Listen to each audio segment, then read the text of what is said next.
অন্যদিকে বারাসাতের কদম্বগাছিতে বিক্ষোভের মুখে তৃণমূল নেতৃত্ব। রিপোর্টের আগের দিন বিক্ষোভের মুখে নেতারা। ভোটের দিন দেদার ছাপ্পা ভোটের অভিযোগ। গন্ডগোলের জন্য গ্রেফতার তৃণমূল কর্মী। আর ধৃতকে ছাড়াতে উদ্যোগ নেয়নি তৃণমূল নেতৃত্বই।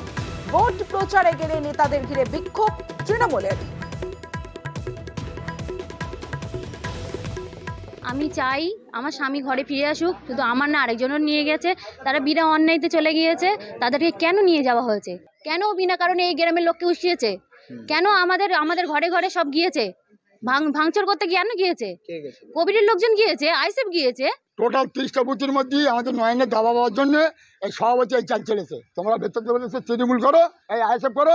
আমি সভাপতি হয়েছি, আমি যেন মাথায় যান কদমগঞ্জ পঞ্চায়েত তোলবার করবো। আমার ওপরে যেন কেউ না কথা বলতে পারে। গোষ্ঠীদ্বন্দ্ব রয়েছে এখানে, তাহলে তা থাকতে পারে। ভেতরে করবে আইএসএফ আর সামনে বলবে তৃণমূল, ঝামেলা করার জন্য।